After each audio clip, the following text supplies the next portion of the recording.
Hey everyone, this is your little pharmacist and I am back finally after almost 3 years. Guilty for not posting a lot of contents for you guys. I know ang dami naghihintay and ang dami din nagme-message sa akin, but life happens and then I just need to give myself some time to process everything.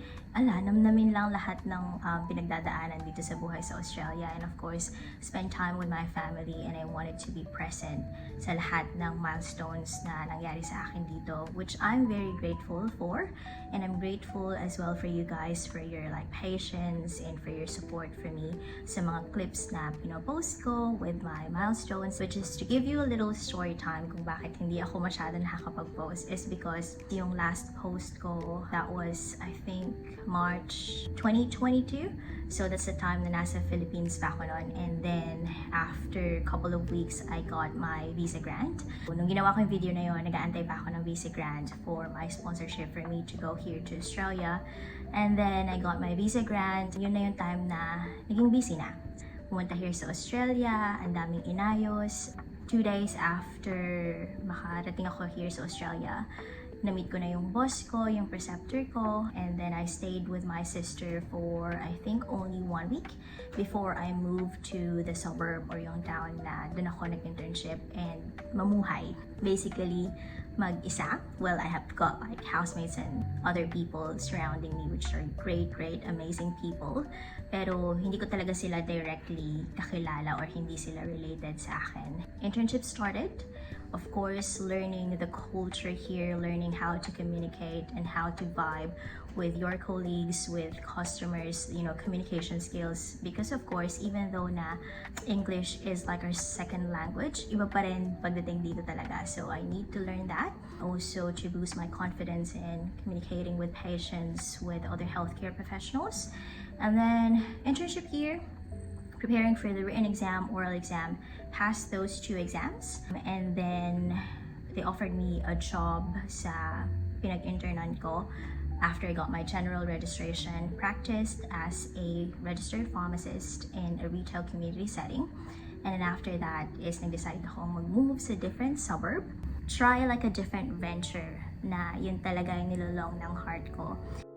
But I'm very grateful for my past experiences, which is really amazing and molded me and then sharpened me for me to be the pharmacist that I am today. Ang dami pang pwedeng malaman, ang dami pang pwedeng aralin. And then, in between all those na chinika ko sa inyo na yon, of course, nag-ayos ako ng visa, nag-English test ako, nagre-review ako, nagre-prepare ako for the driving test, nag-driving lesson ako in between, and umuwi din ako ng Philippines twice. Nag-undergo ako ng surgery sa unang uwi ko due to my endometriosis. Yung pangalawa, nag-vacation with family. As in, roller coaster talaga yung emotions na naramdaman ko for the past 3 years. And now that we've got a little bit of time, kasi naka-leave tayo ngayon, for my birthday week, I wanted to give myself this opportunity for me to post this video para naman makareply ako sa mga questions nyo.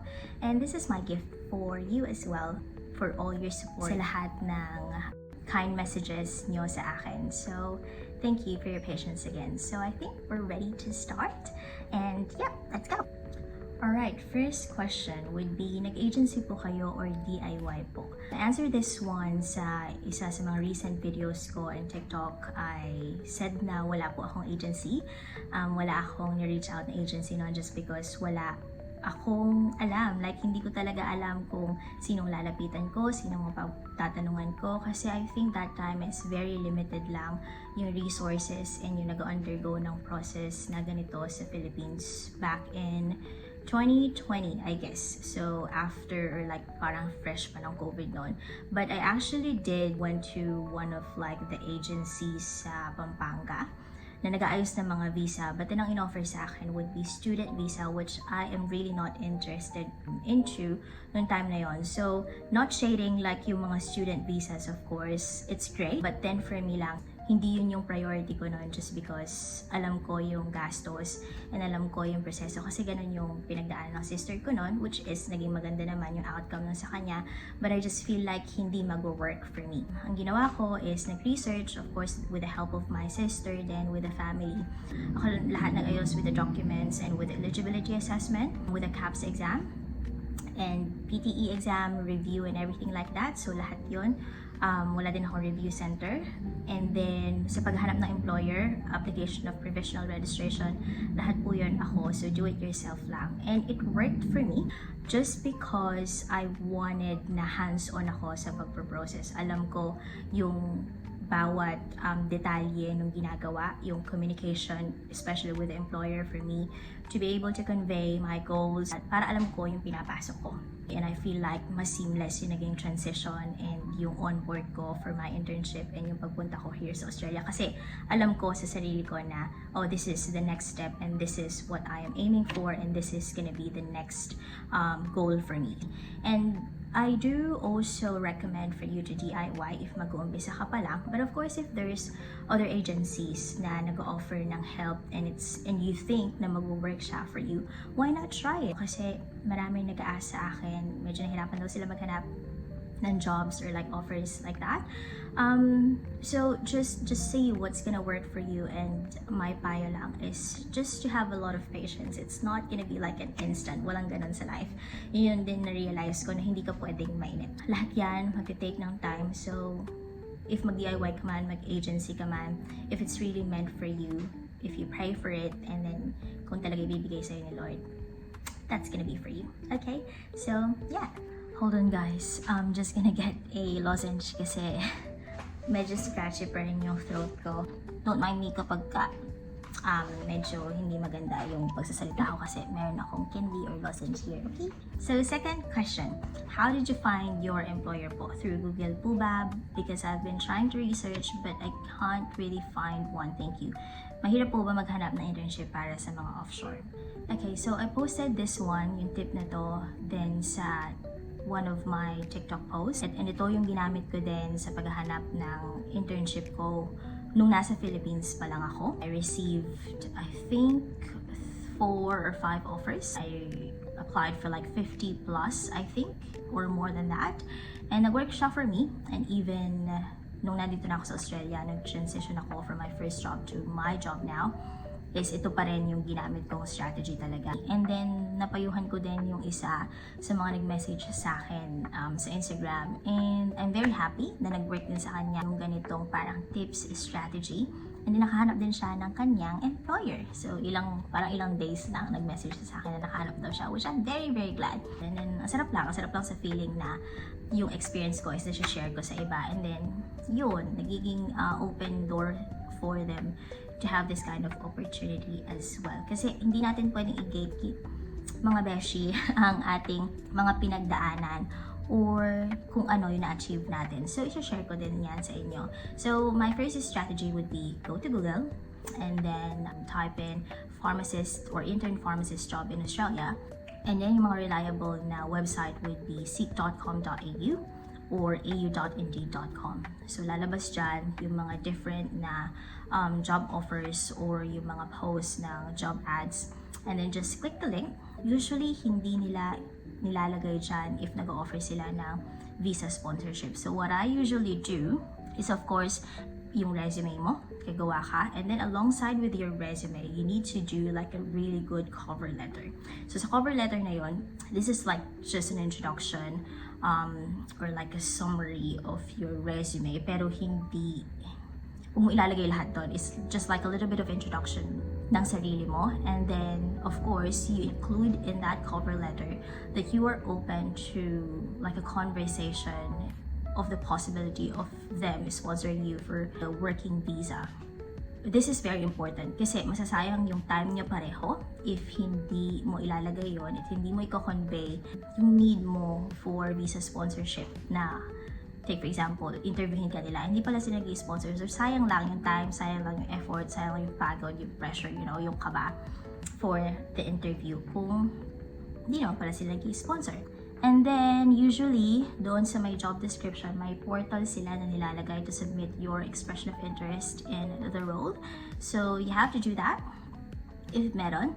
But if you see like an email address, usually just scroll down. There's gonna be like an email address and that it's gonna say, if you have like further questions regarding the role, you just email this. And usually yung mga hiring managers, direct point of contact if may questions ka. So usually I email them my cover letter and resume as well. And then write them like an email and things like that para direct yung communication. One of my favorite strategy talaga, kung kunwari limited yung nakita mong mga job ads and parang feeling mo hindi sapat, and then kunyari nag-apply ka na sa mga job ads na yun and wala pa rin nagre-reply sa'yo pabalik, this is the one that you're gonna do. Search for like the pharmacy sites. We've got a lot, I think AMCAL, Terry White, Chemist Warehouse, and then madami pa. So maybe if hindi ka aware or hindi mo alam pa yung mga different pharmacies here in Australia, type pharmacies in Australia. So makita mo yung mga different na stores or yung mga chains here sa Australia. So just go to their pharmacy site. There's a career section in there. And then sa career section, it's gonna give you like a direct connection to their hiring managers or even sa owners. So follow mo yung steps doon if nag-hire sila, or if may email address doon, or if may portal for you to submit your expression of interest to join their team, to join their company. And one more thing is for the resume here, hindi kailangan super haba. Just include yung mga very important na details, and of course, take for example, you've got your work experience already in the Philippines. Ilagay mo doon yung mga duties and responsibilities mo, mga quality logs, ano yung nagawa mo, are you involved in a clinical setting or like antimicrobial stewardship program in there, nag-implement ka ba ng isang procedure or a policy sa hospital or doon sa community pharmacy na pinagtrabahuhan mo. Just include that. They wanted to see your qualities, they want to see what you did in your previous jobs and your contribution as well. So yun yung mga important things na kailangan mo include in your resume. So I hope that helps. Okay, so next one. Why have you chosen Australia instead of New Zealand now? Parang alam mo ang aking istorya. Saan mo nalaman yun? Hindi. So, just a little story time again. Nung nasa hospital pharmacy ako. So, hospital pharmacy po yung background ko sa Philippines, and I worked there for more than 3 years. And then, before ako mag-decide na mag-process nitong pathway for me for Australia. And then, of course, nag-undergo ka ng quarter life crisis. You wanted to get out of the situation na parang you need more. I really wanted to do more in this career, in this path. Ayokong maramdaman ng iba yung quarter life crisis na yun because it's one of like the hardest phase of my life. Which is, pag binabalikan mo ngayon, nakakatuwa na lang. Mind you, talagang ayoko nun mag-ibang bansa because of like my family, ayokong umalis ng Pilipinas, yung comfort mo, ganyan.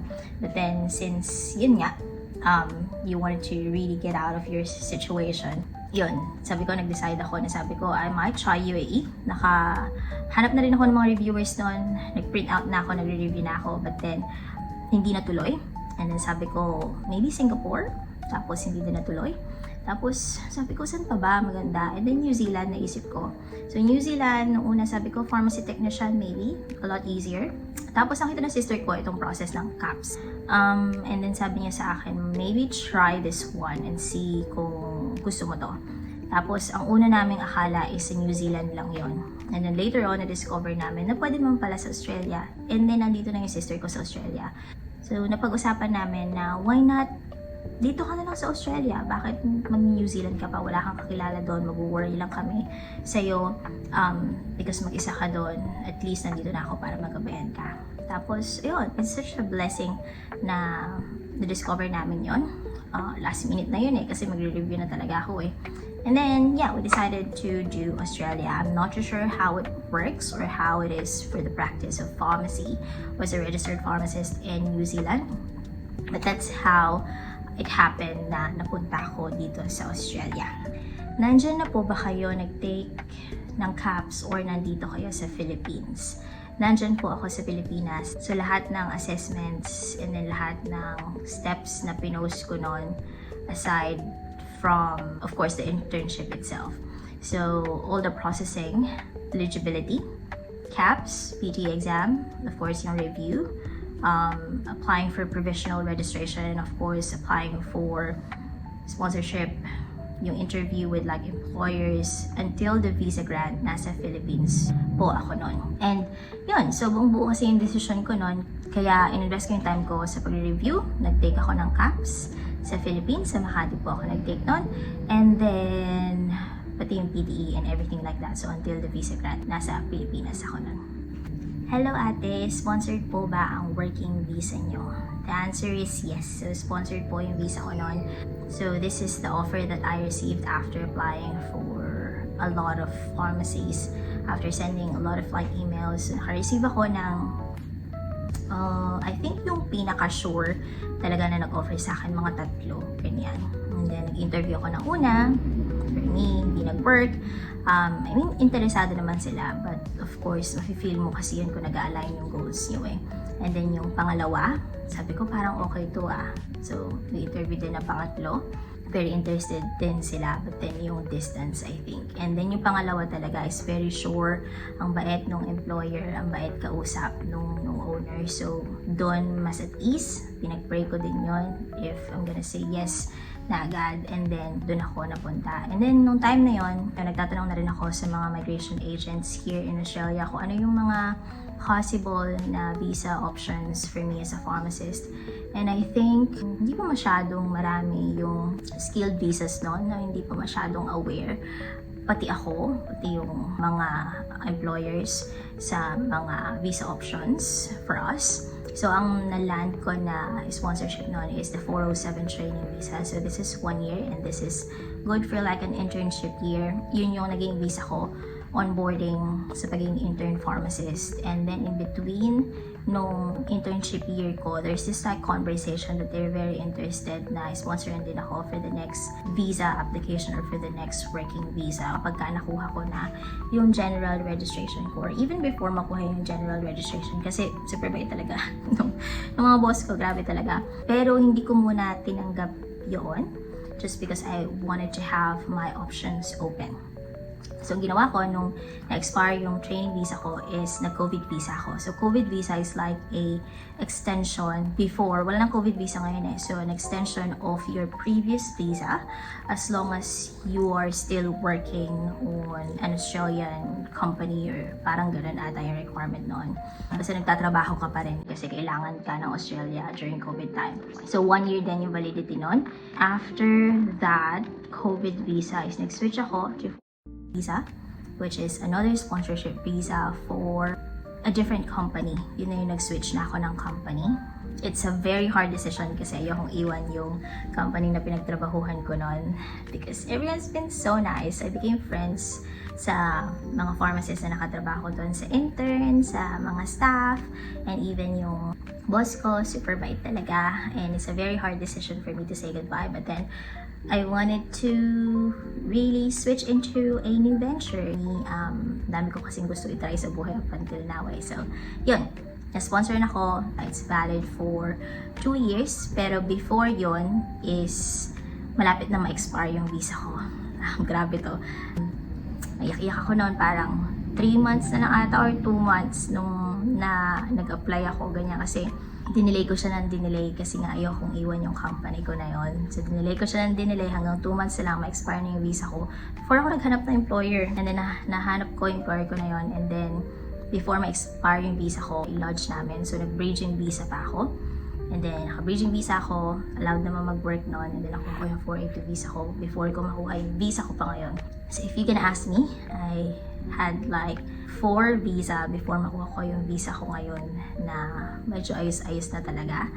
Kaya kung nahihirapan ka ngayon for visa applications, magtuloy-tuloy ka lang. So ito din yung isa sa dahilan kung bakit hindi ako nakakapag-post ng maraming video, just because nakakaubos kaluluwa talaga yung talagang pag-ayos ng visa application. Grabe talaga. Super talaga yung it's gonna take up all your energy. After work, using your documents, you need to strategize properly for you to be able to settle here in Australia. And then you just have to look at a lot of like positive things, and prayers, of course, in the end, it's just gonna work out very well. So yeah.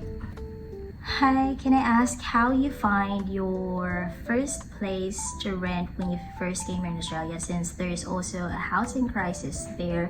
Thank you. Yes, housing crisis is very true, especially sa city like Sydney. Pero hindi naman ako sa Sydney noon. So, ang nangyari, nasa Philippines pa ako. But then, kasi yung sister ko, aware na kung paano maghanap ng mga bahay here sa Australia. So, nagpunta kami sa flatmates.com.au. So, this is good for, especially sa mga single.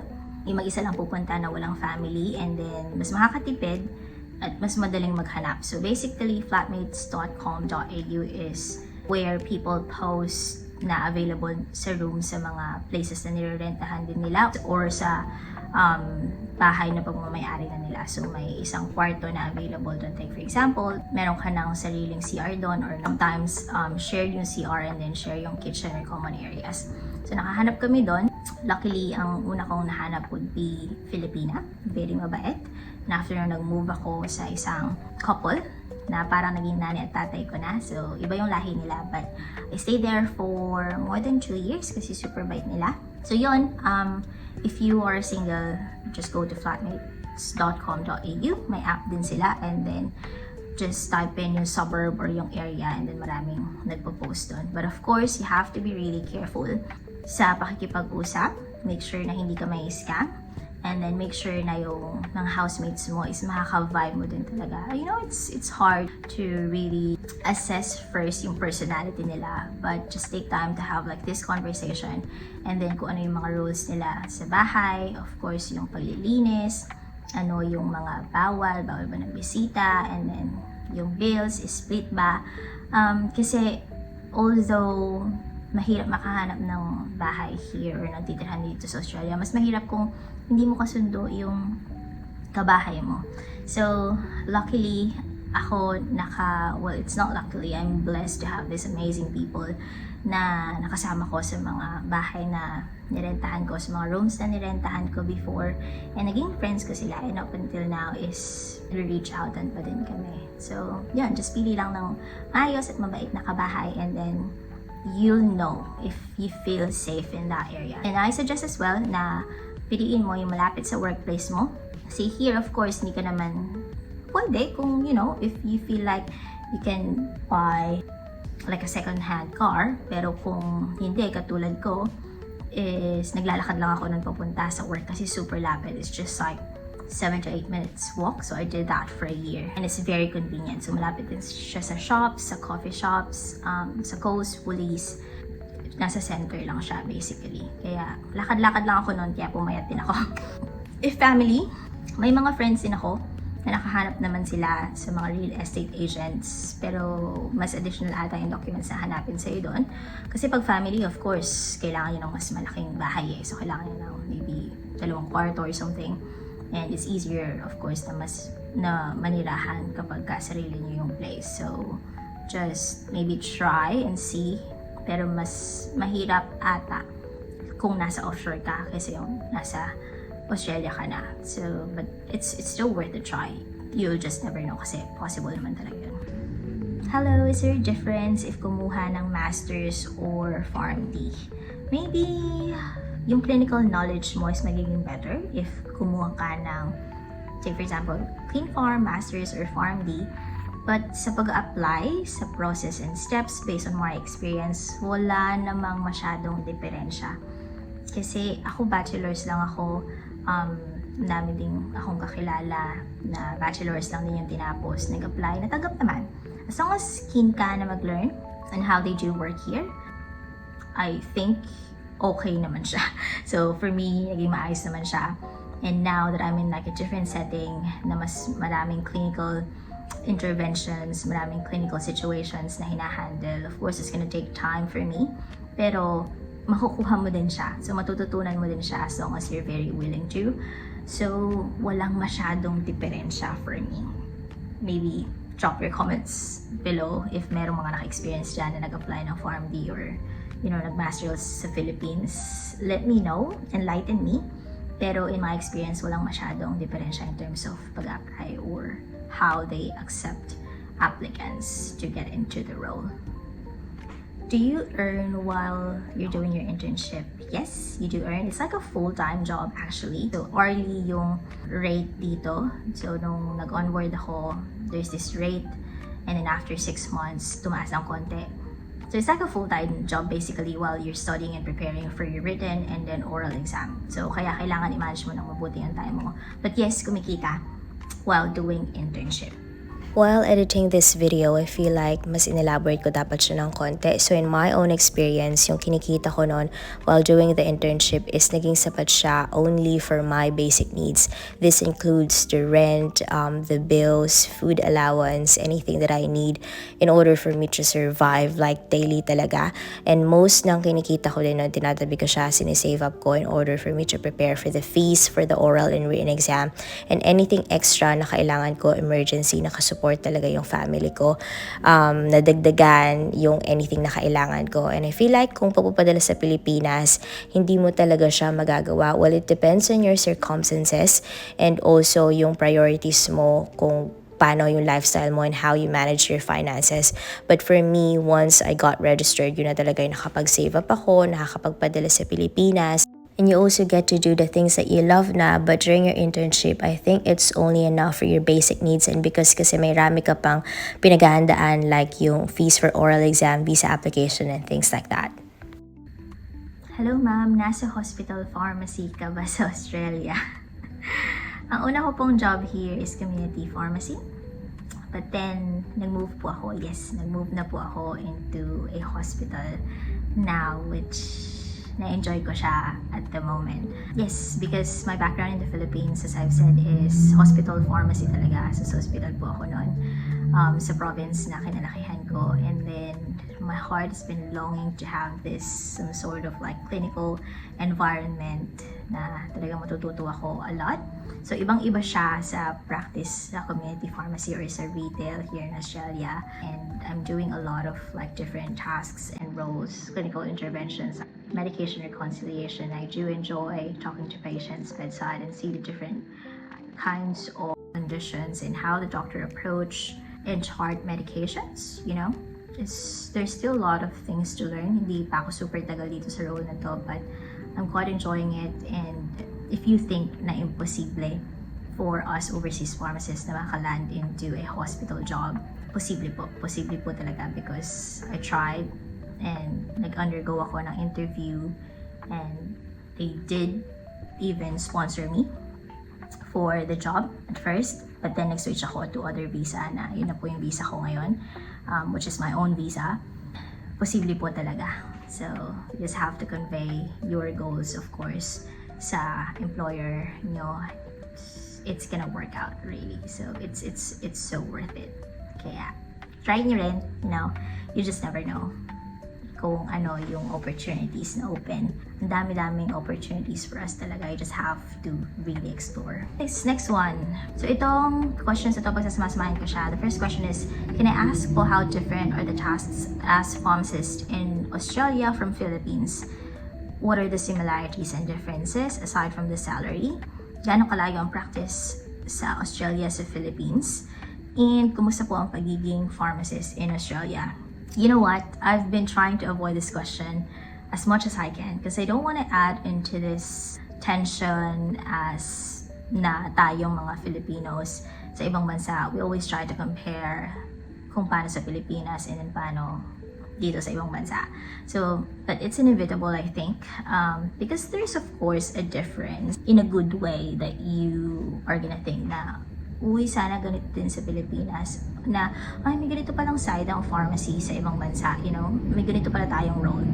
But I think the very eye-opening talaga sa akin pagdating ko dito is the involvement of the pharmacist sa healthcare setting. Kasi pagdating ko dito, community pharmacy yung pinagtrabahuan ko, diba? People will come to you for common ailments like skin conditions, eye condition, take for example cold and flu, different type of coughs, vaccinations, and then they're gonna ask for your advice talaga before they go to the doctor. Because as a pharmacist here, as a registered pharmacist, you're allowed to diagnose common ailments as long as it's within your scope of practice. And if it's not, you refer to the doctor. But if it is, you can recommend a lot of like different products. And then yun yung aaralin mo while you're doing your internship. Mag-observe ka, of course, and you can talk to customers as well as an intern, and you can give your recommendations, but of course, with supervision of a pharmacist. As a pharmacist here, you're almost the first point of contact of patients for their common ailments before sila pumunta sa doktor. And the amazing thing is they do listen and they do value your opinion. Talagang pinapakinggan ka nila, and they do trust you. So once you gain that kind of like trust, that report to your patients, like papakinggan ka nila, and then a lot of them will be satisfied to your recommendation as long as it's right. And yun yung isa talaga sa malaking difference. I didn't work in a community pharmacy in the Philippines, but while working in a hospital, hindi masyadong ganon yung direct na contact natin sa mga patients as far as I'm aware. But dito, direct talaga yung contact natin with the patients, and you have a say as well in terms of, take for example, you find this sort of like problem with the prescription. You can call the doctor and flag them about this problem, which is yun din yung aralin mo for in preparation for oral exam, how to flag the problem, and you might be able to give like some sort of recommendations, or the doctors might ask you. So communication with other healthcare professionals, they do value your opinion, and you are so involved in the healthcare setting. Now that I'm not working in a community setting and I'm in a hospital setting na ngayon, now iba naman yung ginagawa ko. Kung dati more on communication with customers, people come to me for common ailments. Now I'm doing more of a clinical kind of interventions, medication histories, medication reconciliation, and I do communicate with a lot of like doctors, nurses, other healthcare professionals for us to come up on the best therapeutic management for the patient. And I get to talk to the patient's bedside. I get to have an access on their medications. Then, so yun na po yung ginagawa ko. And then it's just so nice to feel that kind of feeling that you are valued. Doctors will come to you for your opinion kapag ka nagpe-prescribe sila, if it's right. And then if may mahanap kang mali with a chart or with a prescription, pwede mo silang tawagan, and of course respectfully say kung ano yung issue na find mo, and then for them to correct it, or maybe mag-suggest ka ng other alternatives. So yun talagang malaking difference for me na nakita ko sa practice sa Philippines and then here sa Australia. And you just never know kung ano yung impact ng role mo unless na nandun ka na, nakikita mo talaga in practice, which is so nice to see.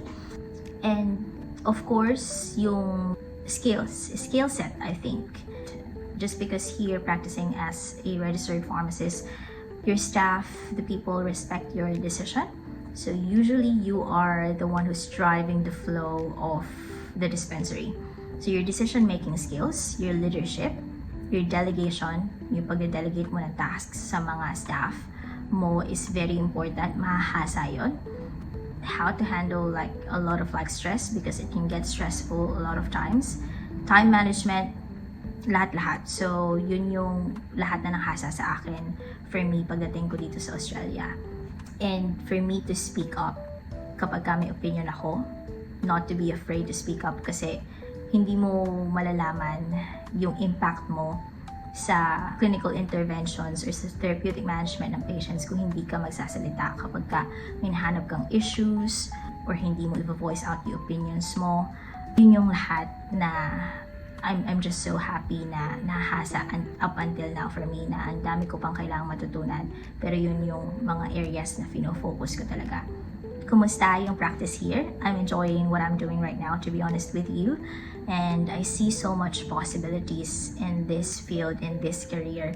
And now, punong-puno yung isip ko ng mga bagay na gusto kong itry as a pharmacist here, now that I'm in the hospital and I'm involved in a lot of like clinical areas. I'm working in like a lot of like different areas right now. Sobrang dami kong gustong itry. and open yung doors na yun for me. Kaya it's just a matter of me having this courage and of course preparation as well for me to get into this kind of like new role, try this and that, and see what will work for me. So yun, nakikita kong difference ng practice in the Philippines and here in Australia. Planning to go to work as pharmacist in Aussie soon. How's the work culture sa pharmacy sa Aussie in Australia? Combination of challenging and chill. Just because they know how to find joy in between kapag ka nagtatrabaho dito. Very chill kasi yung mga mga Australians. So very chill lang sila. But then it can be really challenging, as I would say. And working as a pharmacist here, I do feel respected and valued. Kasi yung opinions ko talaga or yung decisions ko, binavalue nila. Kasi at the end of the day, you as a pharmacist, ikaw naman talaga yung magde-decide mostly sa dispensary. If you're gonna say yes or no, fina-follow nila yon talaga. Of course, you do value their opinions as well. They have a say in the dispensary too. But then mostly in decision making talaga ikaw. And then time management. So they do value time. Most of the time, ngayon na nag-work na ako sa hospital is on time talaga kami umuwi. But of course, if you have to stay back, you have to. But then they do value the time and then the rest and then the breaks as well. Kami dito may tea break sa umaga, tsaka sa hapon, pero pwede mo pagsamahin yon. Full yung lunch break mo, na uninterrupted yon. And then mas flexible for me in terms of pag-take din ng time off. Katulad ngayon, I asked my manager for me na mag-take some time off for my birthday. So it's like a whole week of time off from work. Kasi gusto ko makaspend time with my friends, with my family. And I just wanted to just rest and then do the things that I love. And it's just like very relaxing. Parang feeling ko na-refresh ako at magiging ibang tao ako pagdating ko or pagbalik ko sa work. So yun yung work culture here in my experience. Pero of course, may mga makakasalamuha different backgrounds. You just have to not take everything personally. So for me, it's going good so far. And I'm enjoying it. Hello po, please send tips how to prepare for oral and written exam while doing ITP. Tips for CAPS and written and oral exam po, please. I really do hope, my heart aches na hindi ko siya masasagot ngayon talaga fully. Kasi ginagawa ko ngayon is ginagather ko lahat ng reviewers ko. So yung AMH book ko, parang APF ko nandun sa place ko, yung iba nandito sa Sydney. So wala siya in one place right now. So gusto ko kapag ginawa ko yung video na yon, separate siya.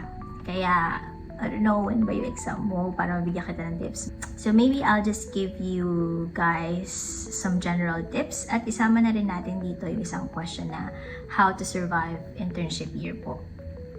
So medyo i-relate na rin natin siya. So for me, pinakauna is manage your pagod wisely. Kasi po, I don't know kung ako lang yun kasi may medical condition ako noon, which is my endometriosis. Pero super talaga yung pagod, yung exhaustion during internship year. So rest if you need to. I know internship is like a full-time job tapos mag-aaral ka pa in between. So maybe do a couple of like hours a day, maybe 2 hours a day for you to study. So i-divide mo kasi don't leave it up until the end. Tapos tsaka ka magre-review. Don't be like me kasi almost ganun nangyari sa akin kasi sobrang pagod ko. Because of my medical condition, iba yung pagod niya, iba yung fatigue. So hindi ako masyadong nakaka-aral after work. Kaya yun, if kaya mo mag-aral ng paunti-unti every single day, do that. So flag your AMH as you go and make your own notes if you can. And also observe how they communicate with patients and how they talk about like the common ailments and things like that kasi magagamit mo din yon in preparation for the written, especially for the oral exam. And be involved if you think na naaral mo, take for example cold and flu or like different type of coughs. Like for example, a patient comes to you for a dry cough relief.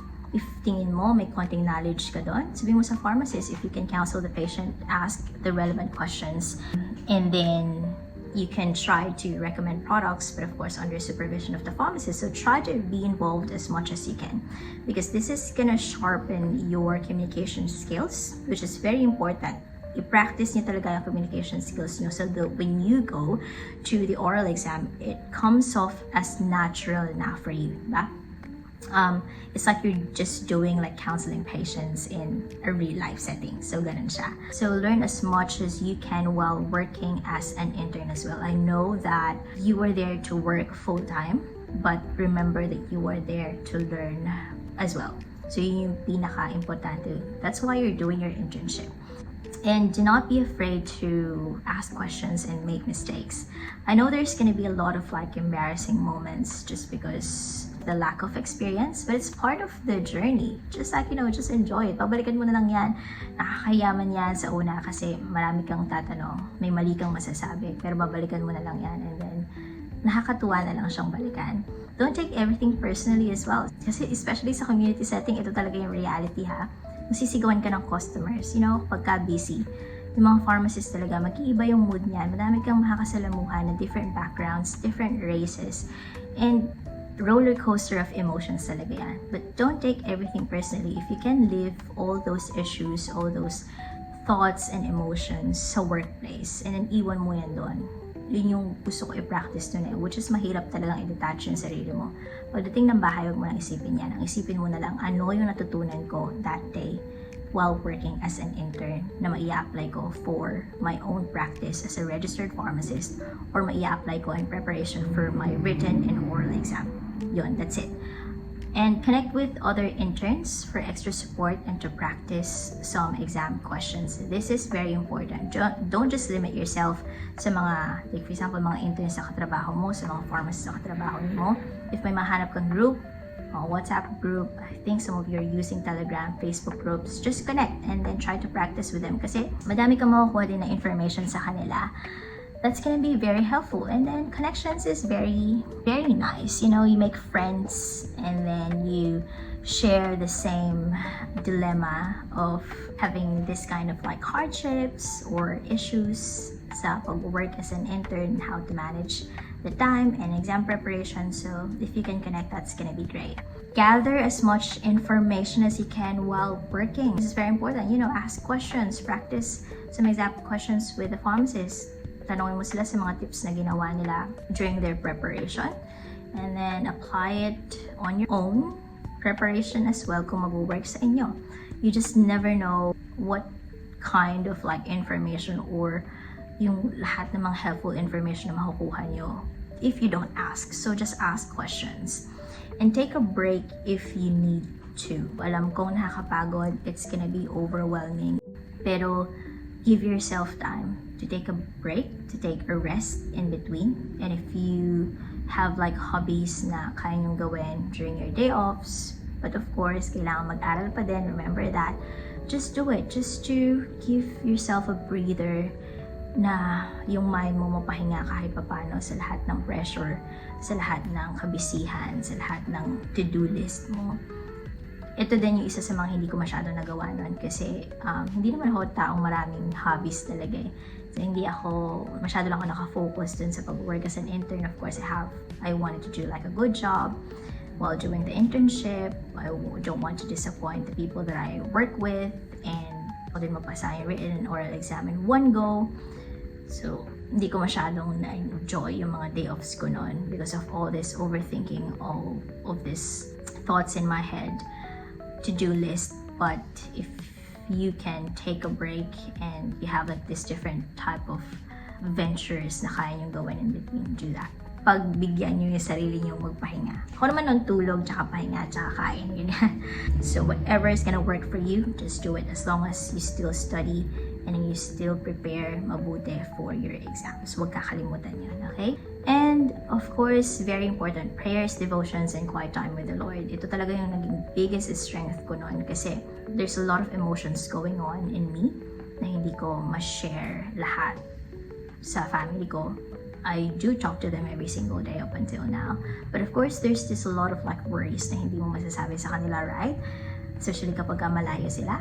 So yung devotions, yung quiet time with the Lord, yun yung talagang nagpapakalma sa akin. And I know na may support ako, may backup ako, which is si Lord. Nagagabay sa akin na I know that this is gonna work out because I have the Sovereign Lord guiding me on this journey. So yeah.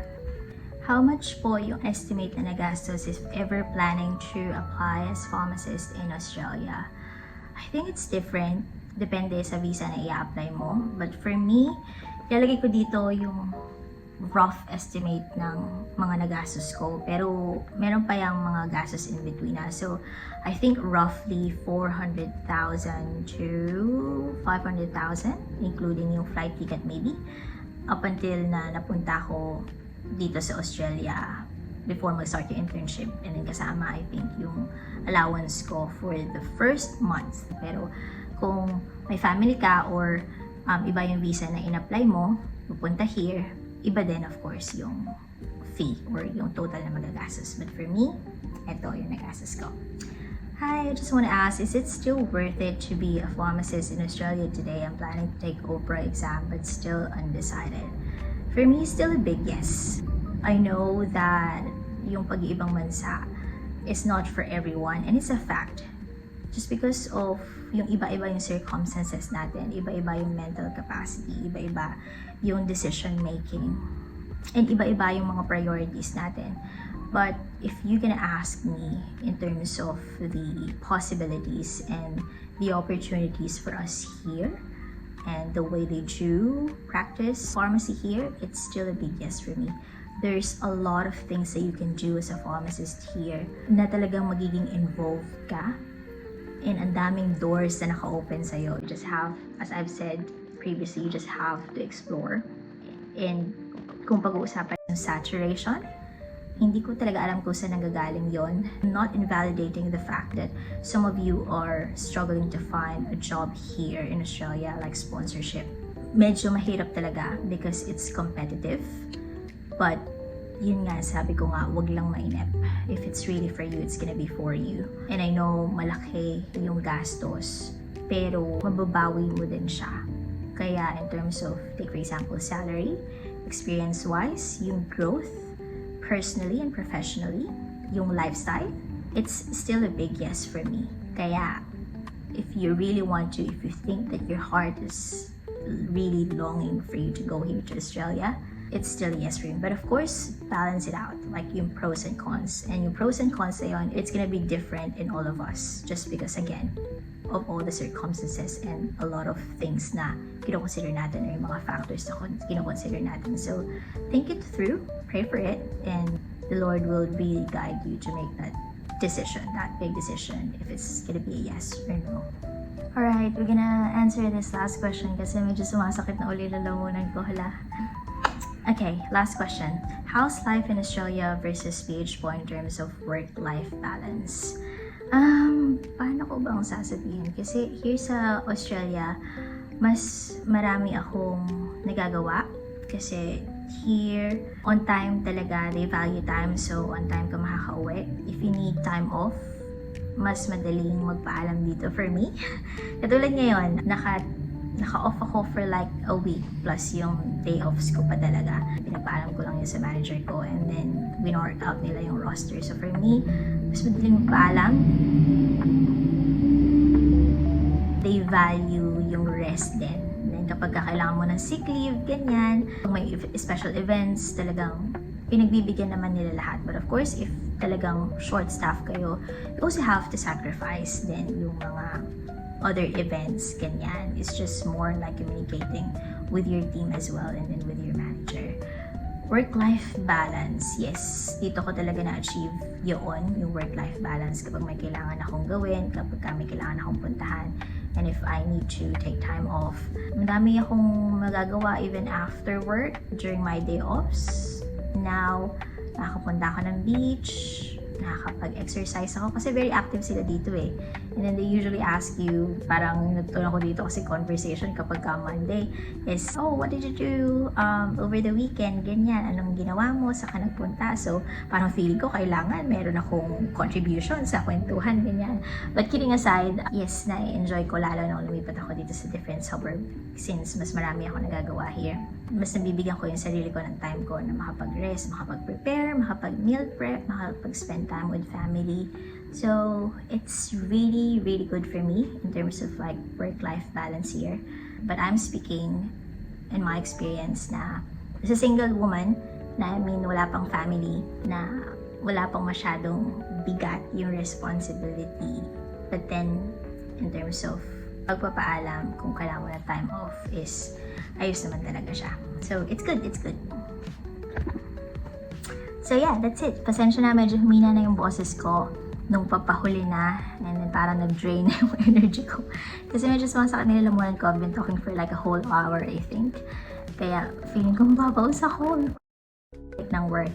But that's okay. I'm very happy that I get to film this video for you guys, and hopefully na-answer yung most of your questions nyo. I did combine yung karamihan kasi almost pare-pareho siya ng context and pare-pareho siya ng thought. So hopefully na-answer yon, and then for those questions na hindi ko na-answer, I'm really sorry. I just tried to squeeze it in, and I'll be back for other informative videos soon. Mag-iisip pa ako ng concept sa susunod kung ano yung in-next kong content, and comment down below if you are thinking of other videos that you wanted me to put out.